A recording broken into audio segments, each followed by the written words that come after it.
नमस्कार, आप देख रहे हैं 4 PM और मैं हूं आपके साथ निधि तिवारी। आजकल मोदी जी की हालत बिल्कुल उस पुरानी खटारा कार जैसी हो गई है जो सड़क पर चलते चलते अचानक घर घर आने लगती है। मैकेनिक चाहे जितना भी कोशिश कर ले, एक नट कसो तो दूसरा पेज ढीला हो जाता है।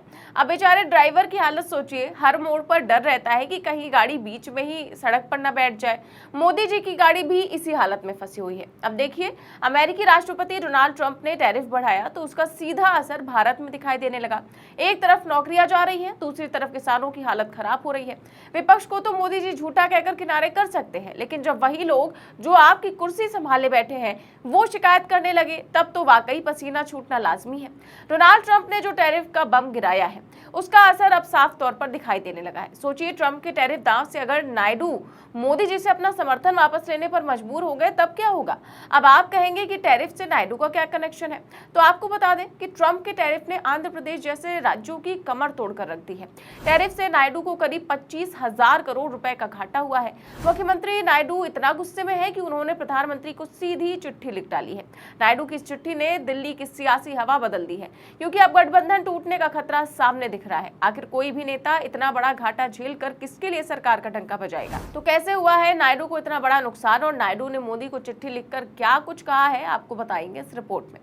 तो अमेरिकी राष्ट्रपति डोनाल्ड ट्रंप के टैरिफ का असर जब आंध्र प्रदेश के झींगा किसानों और निर्यातकों तक पहुंचा तो वो ऐसा लगा जैसे किसी ने रातों रात सारा मौसम ही बदल दिया हो। पहले से ही लगाए गए 25% टैक्स पर और 25% का बोझ डाल दिया गया। उसके ऊपर लगभग 6% की काउंटर ड्यूटी और करीब 4% की एंटी डंपिंग ड्यूटी भी जोड़ दी गई, यानी कुल मिलाकर करीब 60% टैक्स हो गया। अब सोचिए, इतनी भारी कीमत लगने के बाद अमेरिका में झींगा वैसे ही लगने लगा जैसे किसी शोरूम में खड़ी लग्जरी कार, और जब दाम इतने बढ़ जाएं तो ग्राहक भी मुंह फेर लेते हैं। तो नतीजा ये हुआ कि आंध्र प्रदेश के झींगा एक्सपोर्ट को करीब 25,000 करोड़ का घाटा हुआ और 50% ऑर्डर सीधे सीधे कैंसिल हो गए। सरकारी रिपोर्ट्स में साफ लिखा कि 2000 कंटेनरों पर करीब 600 करोड़ रुपए का अतिरिक्त बोझ पड़ा है। अब कंटेनर भी ऐसे लग रहे हैं जैसे गले में कसता फंदा। आंध्र प्रदेश, जो देश के कुल झींगा एक्सपोर्ट्स का 80% हिस्सा रखता है और समुद्री उत्पादों में 34% योगदान देता है, अब वही अपनी सबसे बड़ी कमाई से हाथ धोता हुआ नजर आ रहा है। सालाना एक्सपोर्ट 21,000 करोड़ रुपए के आसपास बताया जाता है, और अब ये कमाई सूखने लगी तो मजदूरी, कर्ज और रोजगार पर ताला लगने लगा है। 2.5 लाख किसान और 30 लाख लोग जो सीधे सीधे इसी धंधे पर निर्भर हैं, अब हताशा में हैं। इनकी जिंदगी ही स्थानीय बाजार और छोटे कस्बों की अर्थव्यवस्था से चलती है, और जब यही चक्का रुक जाए तो बाकी सब भी ठप होना तय है। मुख्यमंत्री नायडू ने इसे आंकड़ों का खेल नहीं बल्कि अपने लोगों की रोजी रोटी और अपनी जिम्मेदारी का मामला माना है। उन्होंने निर्मला सीतारमण, पीयूष गोयल और मत्स्य पालन मंत्री राजीव रंजन सिंह तक को चिट्ठियां लिख दी हैं। उनकी मांगे सीधी थी कि जीएसटी में राहत दी जाए, किसानों के लिए विशेष पैकेज लाया जाए, घरेलू खपत बढ़ाने के उपाय किए जाएं और राष्ट्रीय स्तर पर ठोस फैसले लिए जाए। नायडू ने साफ शब्दों में कहा कि किसान भूखा नहीं रह सकता। अगर केंद्र ने हाथ नहीं बढ़ाया तो हमें मजबूरी में सख्त कदम उठाने पड़ेंगे, और राजनीति में मजबूरी का मतलब अक्सर सरकार से समर्थन वापस लेने की धमकी होता है। यानी इशारा साफ है, मोदी जी या तो मदद कीजिए वरना रास्ता अलग करना पड़ेगा। नायडू को शायद पहले ही अंदाजा हो गया था कि दिल्ली से जल्दी कोई मदद मिलने वाली नहीं है, इसीलिए उन्होंने अपने स्तर पर ही कुछ कदम उठाए। झींगा चारे के दाम 9 रुपए किलो तक घटा दिए गए और किसानों को सस्ते बिजली ट्रांसफार्मर देने की योजना शुरू की जा रही है। लेकिन ये सब किसी बड़े जख्म पर छोटी सी पट्टी की तरह है।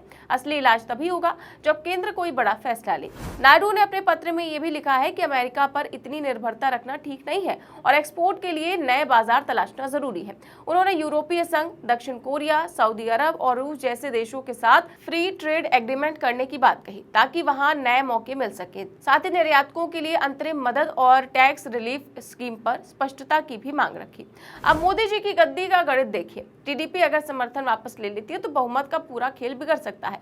मोदी जी की हालत उस आदमी जैसी हो जाएगी जो कुर्सी पर बैठा तो है लेकिन एक टांग टूटी हुई है, कभी भी जमीन पर गिर सकता है। अब सोचिए, टीडीपी एनडीए की सहयोगी पार्टी है और नायडू पहले भी केंद्र पर उपेक्षा का आरोप लगाते रहे हैं।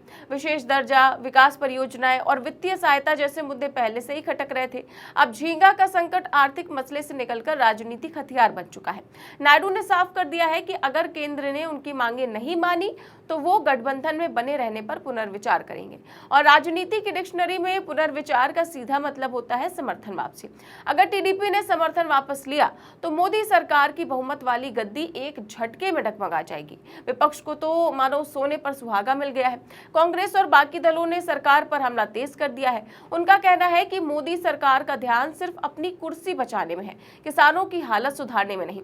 शशि थरूर जैसे सांसदों ने संसद में और बाहर इस मुद्दे को उठाकर सरकार की नीतियों की पोल खोल दी है। थरूर ने कहा कि भारत को टैरिफ के प्रभाव को कम करने के लिए निर्यात बाजारों में विविधता लाने की जरूरत है।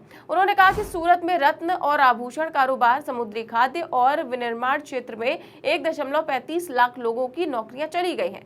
थरूर ने कहा कि सच्चाई ये है कि टैरिफ का भारत पर बहुत ही नकारात्मक प्रभाव पड़ा है। अब थरूर के इस बयान ने नायडू को कंधा दे दिया है और नायडू मोदी के बीच चल रही हलचल में आग में घी डालने का काम किया है। अब विपक्ष के लिए ये किसी तोहफे से कम नहीं है, क्योंकि इससे वो मोदी सरकार की नीतिगत नाकामियों को जनता के सामने और आसान भाषा में समझा सकते हैं। नायडू का गुस्सा इस नैरेटिव को और ज्यादा ताकत देता है। अब असल दिक्कत ये है कि अमेरिका जैसा बड़ा बाजार अगर अचानक बंद हो जाए तो तुरंत दूसरा बाजार मिलना तो आसान नहीं है। क्वालिटी चेक, ट्रांसपोर्ट सिस्टम, नए समझौते, ये सब कुछ बनते बनते महीनों और सालों लग जाते हैं। इसलिए नायडू की मांग यही थी कि फिलहाल किसानों को अंतरिम राहत दो, टैक्स में छूट दो और घरेलू खपत बढ़ाओ, क्योंकि घरेलू खपत बढ़ी तो किसानों को थोड़ी राहत मिलेगी और वो फिर से खड़े हो पाएंगे। लेकिन मोदी सरकार का रवैया देखिए, जैसे कोई दुकानदार ग्राहक से कहे कि भाई अभी छुट्टा नहीं है, कल आना। अब किसान भूखा है, उसका धंधा बंद हो रहा है और केंद्र कह रहा है कि हम देख रहे हैं। यही देख रहे हैं वाली आदत मोदी सरकार की सबसे बड़ी कमजोरी बन गई है। नायडू के पास आंध्र प्रदेश में मजबूत राजनीतिक आधार है। वो जनता को दिखाना चाहते हैं कि वो अपने लोगों के लिए लड़ रहे हैं। मोदी जी के लिए खतरे की घंटी है, क्योंकि अगर सहयोगी दल ही बगावत करने लगे तो राष्ट्रीय स्तर पर सत्ता की पकड़ ढीली हो जाती है। अभी सरकार पहले ही महंगाई, बेरोजगारी और विपक्ष के हमलों से जूझ रही है। ऊपर से अगर गठबंधन का एक बड़ा साथी अलग हो गया तो गाड़ी बीच रास्ते में बैठ जाएगी। और ये बात सिर्फ मजाक नहीं है। भारतीय राजनीति में समर्थन ही सबसे बड़ा आधार होता है। अगर टीडीपी ने समर्थन वापस ले लिया तो संसद का गणित बिल्कुल बदल जाएगा और मोदी सरकार गिर सकती है। मोदी सरकार की पूरी ताकत अब इस बात पर टिकी है कि वो नायडू को कैसे मनाते हैं। लेकिन सवाल ये भी है कि नायडू मानेंगे क्यों? उनके पास तो मौका है दिखाने का कि वो अपने किसानों के लिए किसी भी हद तक जा सकते हैं। और अगर उन्होंने कदम उठा लिया तो आंध्र प्रदेश में उनकी छवि और मजबूत हो जाएगी।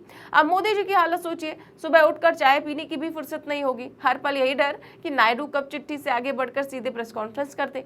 मोदी जी के लिए ये सब उतना ही खतरनाक है जितना किसी पुराने मोबाइल में हर 5 मिनट पर लो बैटरी का अलर्ट आना। सरकार की बैटरी भी अब लो हो चुकी है और चार्जर नायडू के हाथ में है।